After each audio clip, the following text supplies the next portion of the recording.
Hello there, adventurers. It's Neon here with Neon Bird Games, and welcome to Neon's Game Night. For those of you who haven't watched a Neon's Game Night video, this is a series where I hop into a game for a little bit, something either that I have never played before or I've played a bit of, hop in, play for a little bit, give some of my thoughts and impressions on them before ending the video and giving you some final thoughts on what I thought of it. So today, we are going to be checking out the game called Tales and Tactics, made by Table 9 Studio and published by Yogscast Games. It's, from what I understand, kind of an auto-battler strategy RPG. And I picked this up as part of a Fanatical bundle, I believe, a little while back. I can't remember which bundle it was precisely. But I got it off of there and thought it looked interesting, primarily to see if it's something that maybe I would want to play on my Steam Deck. And just, it looked like it had a casual vibe and a sort of a cozy atmosphere. So I thought that's what kind of contributed to my willingness to buy it. And so we're going to check it out for you today here on the channel. So welcome back to welcome to Tales and Tactics. How experienced are you with auto battlers and or strategy games? I'm sort of familiar with strategy games. I've played some RTS games and different stuff like that, but I'm not really experienced at all with auto battlers. I don't really know too much about them. And in any case, just to kind of get a general sense of what to do and maybe provide a bit more of an example of what you might be able to expect, see if it's of an interest to you, even if you're not into auto battlers already. We're going to go with brand new and start the tutorial, which will teach us the game basics. First of all, I already really like the music and the atmosphere and the setting, so let's go ahead and hit brand new. Alright, we're in the tutorial. Eager newbie, I like that. Alright. Okay, so here we are. This looks like the game screen. This is, I'm assuming, what everything's going to look like. As we can see here in the middle, we've got a unit. Both you and your opponents will make up an army comprised of many units. Our health is indicated in red, and it's reduced when the unit takes damage. When this bar reaches 0, the unit is out of the fight for this combat, and will return at full health when the combat is finished. That's nice. Mana increases every second. When the bar is full, the unit will activate their special skill. Some units gain mana faster than others, and some will start combat with part of the mana bar already filled. So that, I'm assuming, is where some of the strategy comes in terms of like where you put different units and what kind of attacks they have. You're trying to get it so that they are kind of constantly attacking or kind of complementing each other as their attacks and mana bar fills up, is what I'm going to assume, but let's continue. This is the unit store here at the bottom of the screen, where you buy new units using star points. Your available SP are shown at the bottom of the store. We've got that right here at the bottom middle of the screen. Archetype shows whether this unit is a tank, which is indicated by a little helmet, is good at taking damage, a caster, which has a little purple spell doohickey thing, and or a fighter, which is good at attacking. So Mickey here is our fighter or person that we have, and as we can see off of the little corner there, Mickey is a tank. And isn't Mickey so cute? Look at those big O eyes. I really like the aesthetic of this so far. It's very cozy. Okay, so, and then we also see in the top right corner of the card, you have your SP cost. It displays how many star points this unit costs to buy. We've got traits in the bottom right. Displays which traits this unit belongs to. You'll learn more about traits later. So right now, I'm assuming that means it's a scrapper based off of this bigger card. And I'm assuming this other thing is what kind of type of character it is. So it looks like this is a dragon. We see more stuff here on this than we do there in the down here. Probably because we haven't actually been able to select it. So, but at the bottom of the card, it tells you their skill and what the skill to cast when they fill their mana bar. So let's hit continue. Alright, it's time to start learning how to form your army and how to make it better. First, we need to place a unit onto the field to combat the enemy's unit. Click on the Mickey card to purchase that unit, which will teleport it onto your bench, where it will remain until you place it onto the field. Then click and hold on the Mickey unit, drag it into one of the empty hexes on your field, then release to drop Mickey onto that space. Alright, so we got our tutorial objectives of purchase a Mickey from the unit store and place Mickey onto the field. So it seems like it's going to also be a bit of a deck builder then, maybe, possibly, with a bit of random bits of what units you're going to have in any given scenario. So we want to activate Mickey, who's now on, what is it called? The bench. This is our bench. And we need to put it onto the field to combat this character. So I get that. I really like the way everything is sort of laid out. It seems very easy to understand so far. I'll put it that way. Let's go ahead and drag Mickey out onto the field. And it looks like we can put Mickey on one half of the field. Looks like the challenger has the other half. And it's kind of set up like, kind of a sports field. It looks like this might be... Is this like an objective? Are we supposed to try to move our characters through there? I don't know. We're going to let the game take us through a little bit more, but let's see. Since Mickey's a tank, we'll put Mickey up front, I think. And that took away one of our SP points down at the bottom, so we have one left. So let's go ahead and hit continue. Now the battle can begin. The fight button at the top of the screen will start the combat when clicked. As you can see, all units on the board will come alive and automatically fight each other until only one team is left standing. Let's press the fight button then. Fight. And Mickey is doing some damage. Doing big damage. Oh boy. And there we go. Easy peasy. Victory! Okay, so we're the new challenger, not the eager newbie. Alright, fair enough.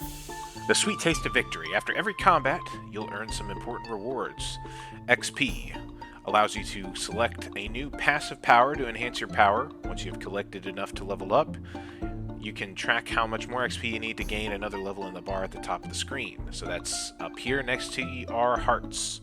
Which also up here we have at the very top left we have our gold, we have our star points as well, a curse, how many curses we have. Each curse has a 5% chance for a unit in the unit store to become chained. Chains on that unit can be broken by spending a heart. And we got our level and XP bar right there. And we also kind of gives us a view of how many dragons we have. We have one of 2 and scrappers one of 3. I don't know exactly what that means, but it said it would tell us a bit more of that later. So, yes, gold can be used for purchasing new equipment and other goodies in merchant rooms. You'll learn more about equipment later. Star points used for purchasing units and re-rolling the unit store.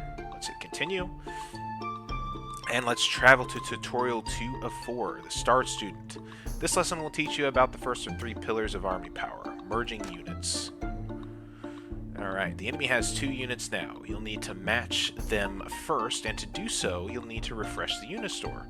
Click this button to refresh the unit store with a new set of 5 random units. The first refresh after every combat is free, and each one after the first will cost you 2 star points. After refreshing, choose a new unit to purchase and place to add to your army. Okay, so there's gonna be some randomness involved, and you're gonna have to be able to kind of judge whether you want to spend money or spend the spirit points on getting a better roll, maybe taking the chance at a better roll, or selecting more cards, being able to put more things out in the field depending on you know, what you have in your hand.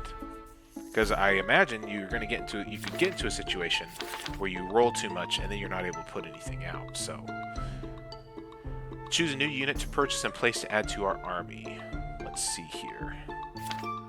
We got a Maris, which is... what's that? I didn't see that one before. A rogue, maybe? It's a marksman.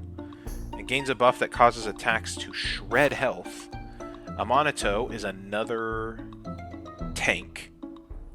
And deploys spores in a cone, dealing damage and disarming enemies. A Zuzu. I love the name of that. We gotta go with the Zuzu. Is a magic piece and drains an enemy, dealing damage and causing attackers to be healed. I love the sound of a Zuzu, so we gotta do the Zuzu. And place them onto the field. Let's put Zuzu back here. Continue. While your army is now similar in strength to the enemies, you can amplify your power further by merging, which increases a unit's tier. Higher tier units have increased stats and are key component to having a successful army. Merging occurs whenever you have 3 tier 1 copies of a unit and can increase a unit to a maximum of tier 4. Units in the store that have a glowing card border are duplicates of ones you already have in play, which are recommended purchases in most cases. Increasing tier power is never a bad idea. Okay, so we can purchase the 2 Mickeys and they merge and now have more HP. And we got to tier 2, I believe, over there. Perfect. So we're now much stronger than our foe due to the presence of a tier 2 unit. This fight will be no challenge for your army now. So press the fight button when you are ready to fight. But before you do, this is called the battle bar. I was just about to ask about that because I remember seeing it pop up on the screen during our first encounter, but wasn't sure what it would do necessarily. It's called the battle bar, which you may have seen last fight. Here you can track the total remaining health of each team and may use the speed, speed controls buttons to speed up, pause, or slow down the pace of combat. Try out changing the speed of combat during the next battle. Okay, press the fight button. Yeah, we're much stronger. We have a lot more health, and we can change the speed. Fast mode, normal mode, or slow mode. We can also pause. Interesting. We'll go in normal mode. This is fine.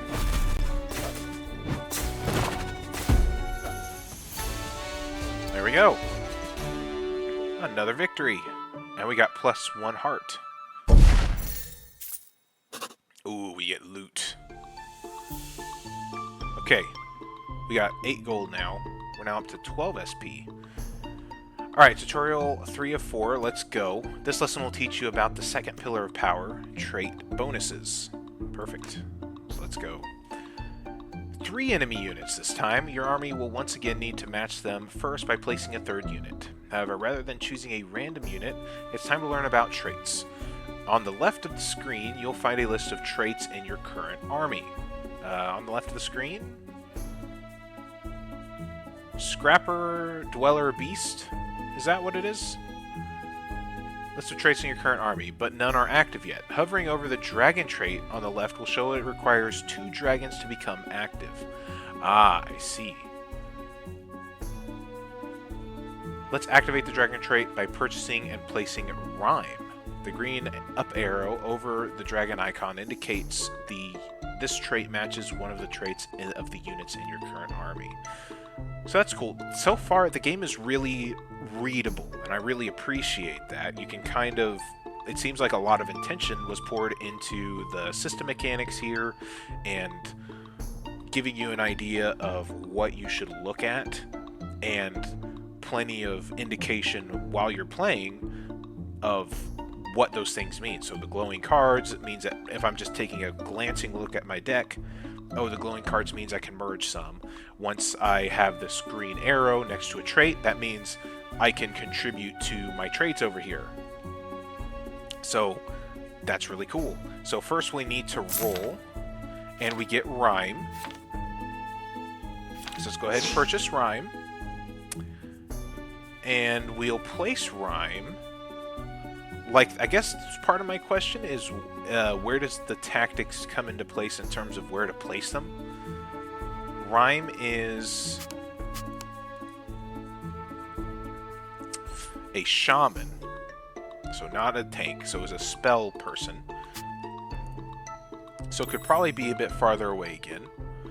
And we now have the dragon trait equipped. Right-click the dragon trait on the left of the screen. Okay. Alright, when a dragon first casts, they summon a fire-breathing worm that flies across the board, dealing 100 spell damage to enemies it strikes and igniting them for 5 seconds.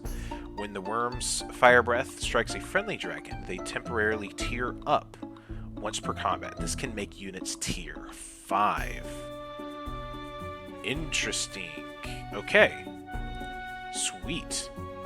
So, let's continue, and it says excellent. The dragon trait is now active, but your army isn't quite fully optimized. The unit you added last round doesn't match either of Rhyme or Mickey's traits, but a unit in the shop does. You can make your army stronger by selling that unit and replacing it with one that matches Rhyme and Mickey's traits better. Drag the non-dragon onto the sell portal located on the right of your bench. You'll be fully responded for the star point spent on that unit. That is really lovely. So we'll sell Zuzu. Bye-bye, Zuzu. Purchase button. What? Ah, shaman, I see. Well, wasn't the other one a magic user? Well, it might have been a magic user, but might not have been a shaman exactly. So we want to purchase button. Place button. Push button. Haha. Right-click the shaman trait on the side of the screen. Gain the shaman totem, which spends its charge to heal allies. The totem starts with 300 charge and gains 20% of shaman's dealt spell damage as charge. Shamans gain... Oh, at the second, at 4, shamans gain 50 spell power. I see. Alright, let's hit continue. Armies that utilize trait power will be superior to those that do not. So this next fight will be an easy win for your dragon shamans. Rhyme in particular will be extra potent, benefiting from both the dragon bonus and the shaman bonus. Before you start the next combat, try right-clicking on a unit. This brings up the stats view, which provides info about the unit's attack range, skill, equipped items, and stats. So let's do that now. And we pick up Mickey 2, as we can see. Her skill is try counter and taunts the nearest foe for 5 seconds. The next 3 times she's attacked, she heals 8% of her max HP and instantly attacks back. Doesn't have items. I was kind of unaware that you would have items to equip, which is kind of interesting. Right. You can also click units in the unit store to view the same information and watch a video of the unit's skill in action. Really? Where? In the unit store. Well, it's down here. It's not letting me. Any keywords shown in orange-colored text that are ever on screen can be reviewed by pressing the dictionary button in the bottom left. You can also use the arrow keys to call, dismiss, or navigate the dictionary. Press up to view the dictionary. This panel explains more information on any keywords shown in orange text displayed on any text visible on the screen. Oh, so if I put that up, it gives me stuff about HP, taunt, crowd control, and crowd control. That is cool. That is really handy. That is an awesome little feature. I wish more games had this kind of thing. And make it unintrusive like this. So, a game I played earlier this year, Avowed by Obsidian Entertainment, it was a great game. I actually really loved it. It has this feature where as you're talking to somebody, there's different keywords that pop up within the conversation. And you can press a button that opens up basically a little bit of an encyclopedia based off of what's been said in the conversation topics, and you can get like lore snippets. And I really loved that feature. However, it was kind of obtrusive sometimes, because it would basically replace almost your entire dialogue window. And it still had a log of like what was being said and everything, but it just kind of, A, wasn't super responsive all the time, and then B, felt like it just took too much space. This is really cool because it just shows up, pops up there in the bottom left corner. Now obviously the amount of information that this is providing you isn't nearly as much information as talking about the kinds of lore dumps that you can get in the Avowed universe, but I digress. Alright, let's press the fight button. And just watch this brutality.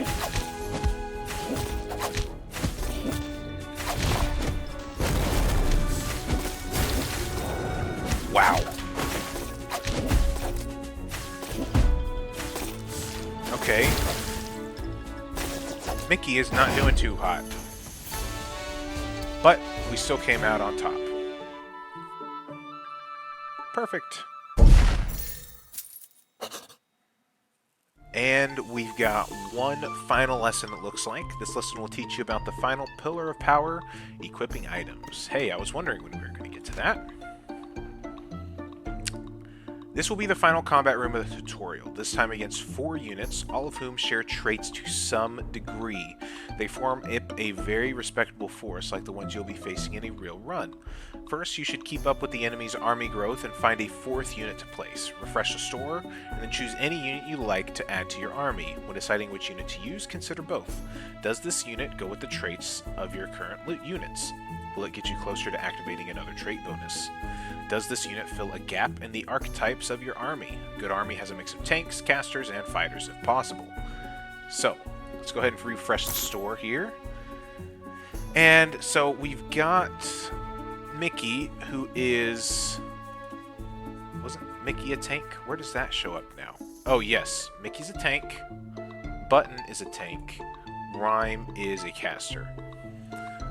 So, just basically taking a look here, I'm trying to go off of what has been taught to us so far, and looking at the roll, we don't have anything that is a duplicate, and we don't have anything that is that can contribute to another one of our traits.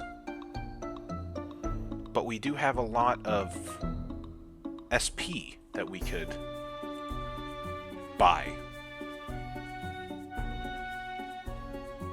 So what we could do is sell...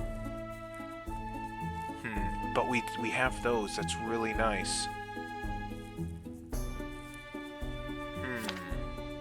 Defiler, Vanguard. Do we only get one purchase? But what we don't have is a fighter. Gibbs goes invisible for 5 seconds and gains 20% damage amp for the duration. So Gibbs would be the only one that really adds a little bit of anything extra.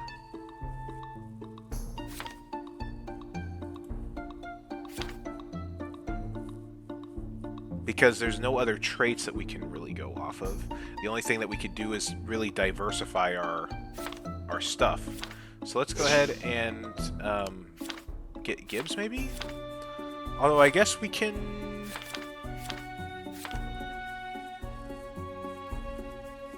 purchase Beast and Stalker.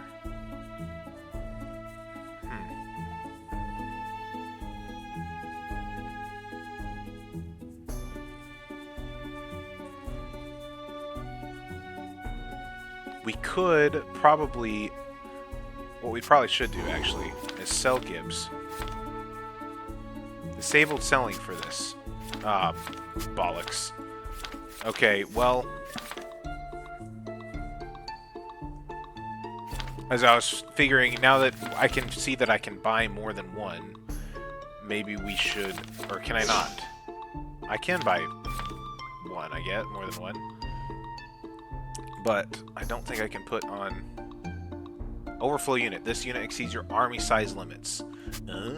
Okay, so we can't do that. Fair enough. Alright, just like how traits can amplify your power to give you the edge, carefully placed equipment on your units can amplify your army's effectiveness. The right items on the right unit can cause it to carry your team to victory. Equipment is held in your inventory bag, to the left of your bench. I'll give you a buckler to start with. Click the inventory bag to open it, then drag the buckler from your inventory onto Mickey to equip it. So let's do that, and let's get the buckler onto Mickey. There we go. Most items you acquire during a run can be combined with another item to create a more powerful one. I'll give you a staff to combine with your existing buckler to create a bandana, an excellent item particularly for tank units, allowing the unit to damage nearby enemies. You can right-click any component item to open the merge book, showing the results of what happens when any item is combined with any other, including itself. You can also open this merge book at any time by pressing the merge book button in the top bar. Is this it? Ah, combos. I see. Okay, so I've got another thing here, and then if you right-click it, you can see its merge capabilities. That's really cool. Like I say, I've been very impressed with how cleanly laid out all of the stuff is in this game. So let's go ahead and give that to Mickey and hit continue. Equipment is often best served on specific units based on their archetype. Certain archetypes can often make slightly better use of some stats than others. Armor and health are going to be best for tanks. That allows them to take more damage. Mana regen and spell power are going to be best for casters, and then attack damage and attack speed are going to be best for fighters. That makes sense. So this concludes the basics of what you need to know to get started in Tales and Tactics, though much more awaits you in a real run. Press the fight button one last time when you are ready, but first a tip, make use of the recap screen. The recap screen displays to you a final tally of how each unit performed. You can review the damage output, healing, and mitigation of every unit for both you and your opponent. Each category can be toggled on and off at will, and each bar's sections can be hovered over for a further breakdown on what was contributing to that bar. Very nice. Okay.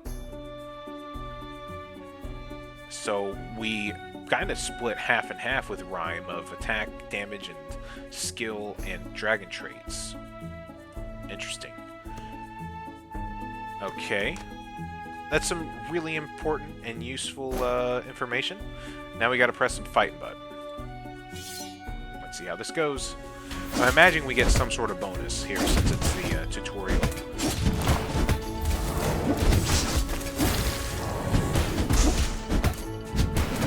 Doing alright.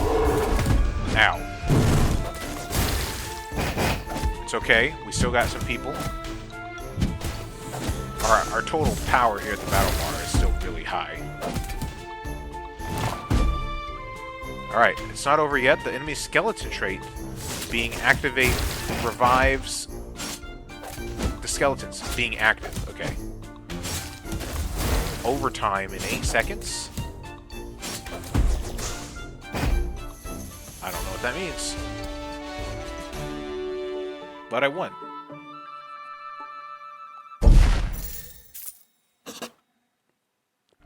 Alright. Congratulations, you're now ready to start a full run. Before you go, here are a few extra tips and advice. Losses in a normal combat room cause 2 lives to be lost. Boss rooms deal double damage. Star points carry over from fight to fight, and while there isn't any economic advantage to storing them, one strategy may be to save a little just before a shop room, where you unlock the next rarity of units. During a run, you may become cursed, which randomly makes units cost 1 life to purchase. Fear not, though. As long as you win a fight, you heal 1 life, so it can be harmless to spend a life on a cursed unit if you are strong enough to immediately heal it back next fight. At the end of any turn, win or lose... At the end of any run, win or lose, you'll earn mastery to unlock more features for future runs. New characters, areas, modifiers, and more await. Okay, so it's a bit of a roguelite in that manner of speaking, where, you know, you do these runs, but even when you die, if and when you die, you don't just like lose all progress and have to start over. You gain some semblance of power to kind of continue advancement going forward. which is kind of nice. And I think it just adds to the more chill nature of the game. I think one of the ways that this game I think is going to be very tantalizing to me is just the fact that it seems like, you know, you kind of you can engage your mind enough to sort of think through some fun little strategies and everything, but it's not going to be so intense that you have to be so physically involved with your skill and your mind. It's not like a skill-based game where you're trying to depend on your reflexes and all that stuff, which makes it seem like it'd be kind of perfect for some nice cozy days. So let's go ahead and end the tutorial. And you know what? Well, let's go ahead and go play a new run. We can do an instant start. We don't want to do the tutorial or a multiplayer or custom lobby. Yeah, let's go on a new run. We can do relaxed warm-up rounds, play the game of vanilla difficulty, but each loss only takes away 1 heart instead of 2. Recommended for players still learning basic mechanics. Vanilla, simple start. Play the game without any additional difficulty modifiers. Since some unlocks can help your run, playing vanilla with them enabled will make the game slightly easier. And then all of the rest of these are locked. Wow, that's a lot of difficulty levels, isn't it? But there is custom difficulty. Play your way. While this setting is chosen, you can raise and lower each of the displayed difficulty modifiers listed in the row below. So you have, what does he got here? Relaxed. I see. That's really cool. I like that. I'm all about having a bunch of different difficulty options, and especially custom difficulty options. This game gets big bonus points for that, from me, personally. So let's go ahead and do vanilla. Can't I? Can I? Next. Okay, we can choose... We can only choose Singrim. And let's press start, I guess. Singrim Bold Pedal. Alrighty then. I think we are all set to begin. Alright, looks like we're in the training yard. The journey begins. The Grand Tournament, a prestigious event hosted every year by a group of powerful callers known as the Daya. Each year, young callers from all over are invited to challenge the Daya themselves. You have been selected to partake in this year's event. Will your tale be one of triumph or defeat? Will your tactics earn you fame and glory, or find you wanting? Now, tell us about the character you'll be playing today. Well, hi, my name's Singrim Bold Pedal, but everyone calls me Sing. I've been a student of the arcane ever since I can remember. Graduated top of my class and went from being a student to a professor. Why did I want to enroll in the Grand Tournament? Well, I thought it might be a chance to do something different. It's one thing to read about all the wonders of the world, but it's something else to see them for yourself. I thought it would be a good way to meet new people, maybe even that special someone. Okay. Let's go. Combat Tale. Goblin Goofballs. Get some warm-up fights in before the real combatants. You have 1 army size. Okay. No need to worry. These guys don't even have any traits. So there is voice acting. That's interesting. I, up to this point, hadn't encountered any. So right now, we can only have 1 person. Who should we select here? Everybody's only 1. Sebastian is a bug and a brawler. Damages adjacent foes based on his mana, max HP, low mana. So I guess wouldn't that mean that his mana recharges faster, so is maybe higher DPS? Sanctus. Heals 1 ally with the lowest health. Let's do Sebastian. Sebastian is a bug. But also Gibbs. Look at my boy Gibbs here. That guy's pretty cool looking. Let's go ahead and do Sebastian. And let's do another Sebastian. Can I merge them? No, I can't do that right now. But I can place this guy out into the field. Can I merge them there? No. Doesn't look like it. Because I can only have one. I guess, does even a merge still, like, count towards your army size? So, like, I can't merge until I have an army level of 2? Maybe. But, or is it just because I don't have anything left? Interesting. Not too sure. Let's go ahead and fight. Come on, Sebastian.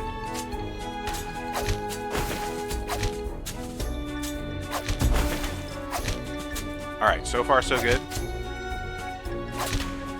And there we go. Our first fight finished. Alright, we got 1 heart. Some loot and XP. Perfect. We got our army size 2 now. So now we got some more Goblin Goofballs to take care of. These guys, they'd be in the real game. So if I take this guy and merge, can I not merge?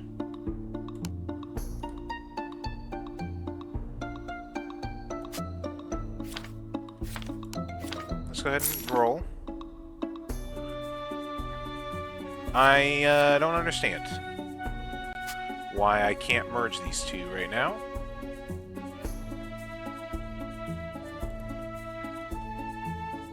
Training goblins have no skill.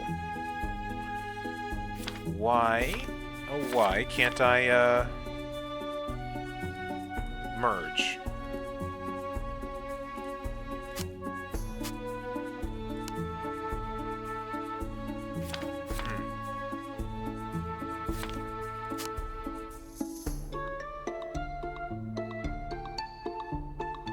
That's kind of frustrating. I'm not entirely sure how to do this. We have a sword. Swords are going to be good for fighters. Let's go ahead and sell Sebastian then, because that didn't seem to work at all. I can't re-roll things here. So let's go ahead and select... he's a tank, so do we have a warrior? Volcanus. That guy looks freaking cool, so let's go ahead and take Volcanus. Attacks adjacent foes for 85 damage. That's really cool. Alright, let's go ahead and then also equip the sword on Volcanus. And I think that's about all we can do right now. So let's go ahead and fight.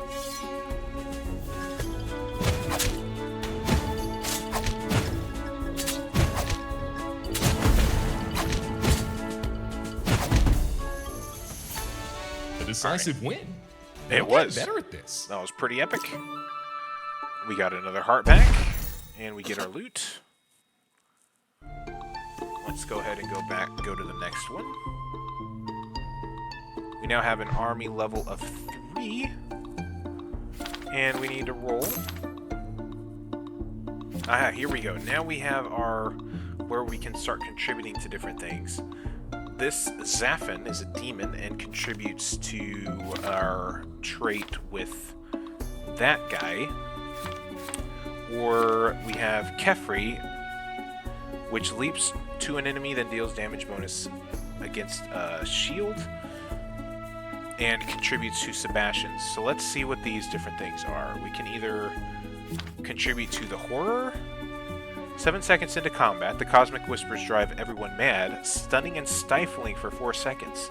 Your horrors are immune to the madness and instead gain 20% damage amp for the rest of the combat. Ooh. Or the bug. At the start of combat, the frontmost bug summons the swarm, which grants 300 shield, plus 40 attack speed and 20% damage resistance. When that bug dies, the swarm moves to the nearest other bug. That's pretty cool. That is pretty cool.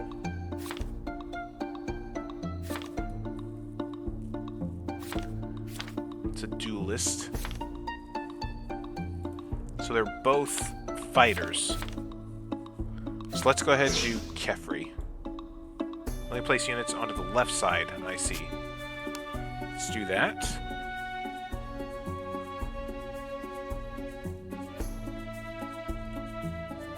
Oh, I need 3. Ah, I should not have done that. So then maybe let's go ahead and sell that one. I actually kind of want to do Zaffin instead. I think that'll be better. And we can also... No, we can't. We can't do anything else here. So let's go ahead and start the combat here. I don't think I have anything left in the inventory. No.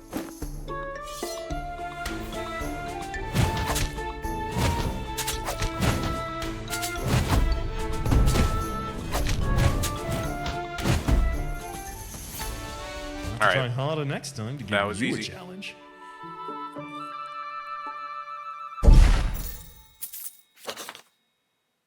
Wiping the sweat from your brow, you forge onwards into the burning sands. Ooh, okay, so now we're kind of out of the training goblins and into the full-on stuff, aren't we? Sir Sparkles heals itself and the lowest health ally over time. Can I buy that? I can. And I'm going to buy Sparky as well. Let's go ahead and roll. Ragno contributes to bugs, but we don't have... What do we have here? Sparky is a demon and an engineer. Faye and a healer.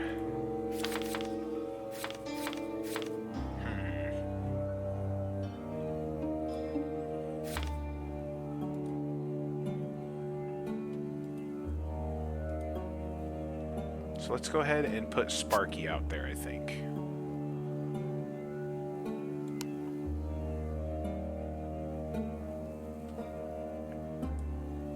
We don't have enough. We weren't going to have enough no matter what. So I think that's good for now. We could buy Ragno, but that's a bug. Let's go ahead and just go with what we have here.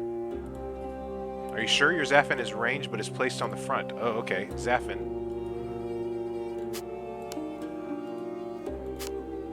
Sparky is ranged. How do you tell that? Is it the arrow? Fighter. How do you tell? Fires a beam of magic. I guess that's part of it. Dashes to the furthest foe, dropping 2 explosive charges. So that's kind of ranged, I guess. Let's do that.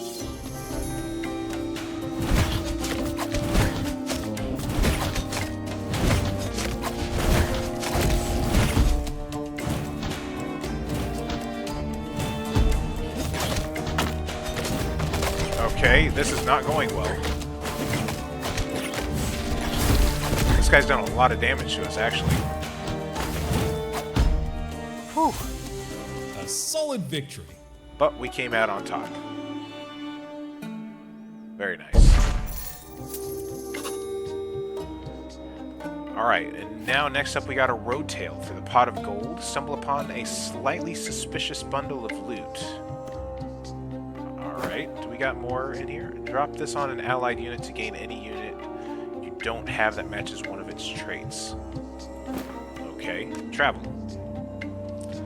You stumble upon a pot of gold, sitting plainly in a shaded spot. You look around as if expecting someone to return and reclaim their lost treasure, but there appears to be no trace of anyone. An old wooden sign juts out of the pot, catching your curiosity to get a better look. As you approach, the runes on the side transform into your native language. Glittering gold is yours to take. To take too much would be a mistake. So we can either take just a handful of gold, we can just take the pot full,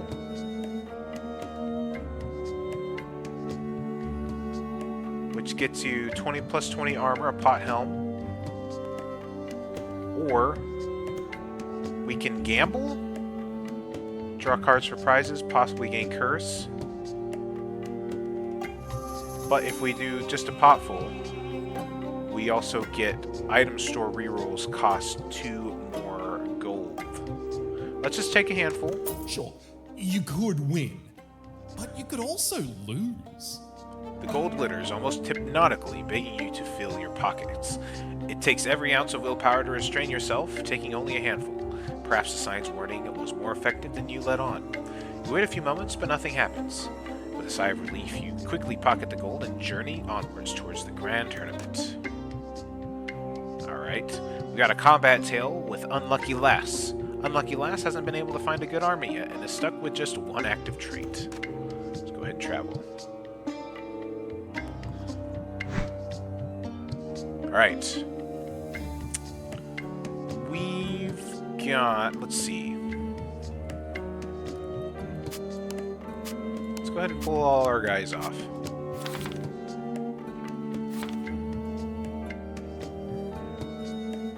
We've got 2 whores. Do we have another demon? No demons are in here. Orcs.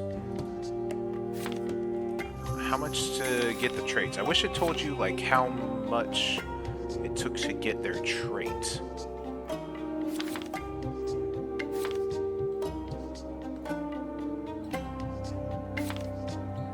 So I think what we're gonna do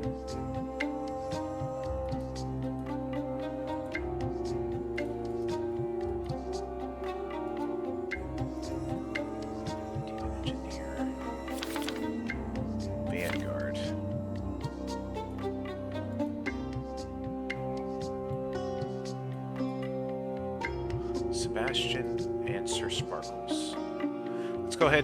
Let's go ahead and sell Sebastian, I think. So we're definitely going to want to have Volcanus.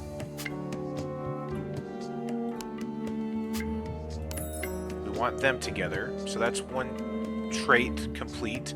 We want an elemental or demons. Skeleton, duelist, mage, bug, dweller, orc, vanguard, demon or an engineer. But we got Sparky that can contribute to demon there.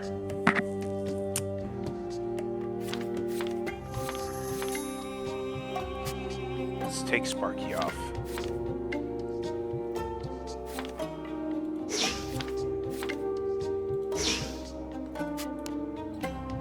How do I do that? Doesn't seem like I can. Let's go ahead and sell those back. Let's go ahead and do a reroll for the rest of these. Alright. Let's see what we have. We get a lot of bugs here. Demon and engineer. Because I'm trying to get another trait activated. Well, we might not need it because it's a low-level fight, but I'd like to be more safe than sorry. So let's go ahead and sell these other guys, because I'd rather have bugs. So we've got a ranged fighter there. They're both fighters. We need some, like, tanks and stuff. Leaps to an enemy. Let's get Ragno. Because, okay, I want to check this because the last time I put these out there,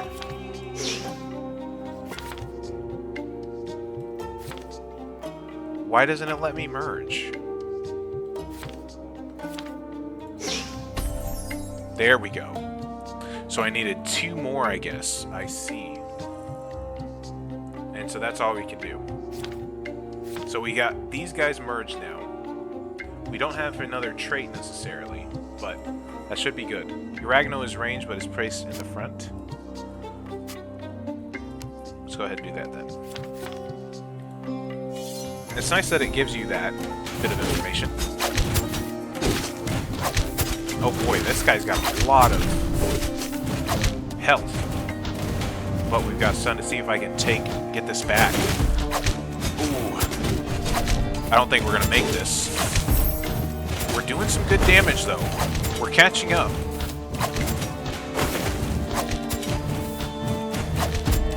Alright, we've officially overtaken him, which is nice. They're slowed now. Okay, we're gonna make this. Okay, this is awesome. Scaling soon. I don't know what that means. A hard-fought victory. Curious. But Congratulations. we emerged victorious. Excellent. Very cool. And we've leveled up. This is the first time we've sort of seen the level up. We can select a time bomb. Your units gain plus 5% maximum health. When overtime is reached, deal 400 spell damage to all enemies. Necromancy. Gain a tier 1 copy of the first enemy unit and dies each combat. Does not work on bosses or their minions. Or the Witch's Broomstick. Gain the special equipment Witch's Broomstick, which can grant multiple allies mana regen. Let's do the Necromancy. I think that sounds cool. And then you have a bit of a different... You can choose different paths. I think that's really cool. So you can also like have a bit of a... You get choices and consequences kind of as you go along with different encounters, and then you also get like different choices as to like what battle you want to take next. I think that's pretty awesome, I feel like. I'm gonna put that buckler on him. But anyways, actually, I think, ladies and gentlemen, looking at the time, it has been a decent amount of time now. I think we might actually... You know what? Screw it. We're going to do one more fight. Let's go to the bar to rest with some shady patrons first. We'll do one more round. I definitely can see how this game could be that. And just kind of tricking you... Not really tricking you, but lulling you into just doing one more round. So let's go. Here we are at the Golden Serpent. Wandering through the Golden Desert, you stumble on a small tent, seemingly in the middle of nowhere. Stepping inside, you find yourself in a large tavern, somehow much bigger than the petite pavilion let on. Inside, a heavily shrouded individual greets you from behind the bar. Welcome to the Golden Serpent. You're just in time. In honor of the grand tournament, we are hosting a little competition of our own. Think you're up for it? The prize is a namesake of our lovely establishment. Oh, it's a drinking contest? And it rolls a d20? Skill check rewards. Serpentis. Let's do it. Proceed. Got a 13. That'll work out great. And we got Golden Serpent Scale, plus 2 armor and spell power per held gold, up to 15 gold. And a Mythic. That's cool. You quickly agree to the friendly competition, and one by one, you outclass, outmatch, and outdrink your opponents, until you're the last one standing. With your prize in hand, you walk a bit wobbly back out into the blistering sun. As you look at your trophy, you notice something in its mouth. You reach in and pluck the object from the serpent's maw. Looking it over, as you do, you swear the statue moves a little. Perhaps it's just a side effect of your victory. Alright, now we have another 2 different combat tales to choose from. And you can see where you get different rewards. You can also get different potions of telekinesis. That's nice. Let's go to the guard captain. You're not afraid of bugs, are you? Oh boy, okay, so they've got 2 traits fully active now. Let's go ahead and look at our inventory here. Golden Serpent Scale. I can't see what that is going to do. Dueling Sigh.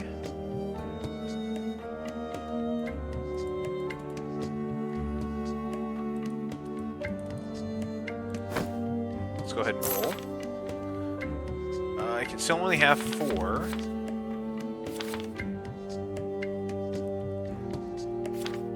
Duelist. Skull Duelist.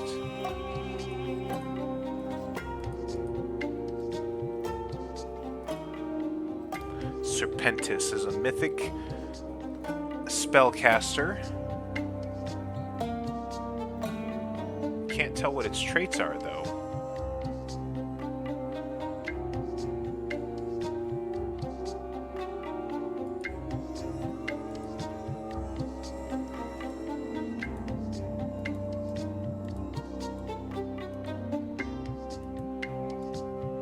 what if we take off Kepri and put on Serpentis? Mythic. Drop this on an allied unit to gain any unit you don't have that matches one of its traits. +2 armor. Maybe that.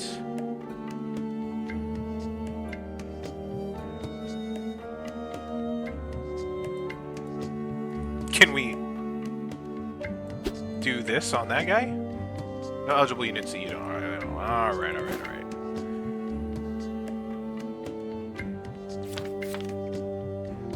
I mean, let's just give it a shot. Let's just give this battle a shot and see how this goes. I have a feeling it not very well. But let's see.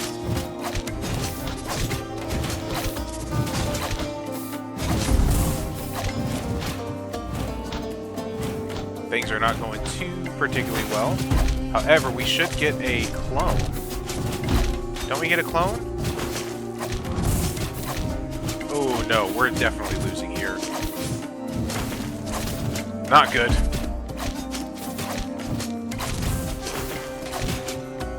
I probably made some big mistakes when selecting my party there.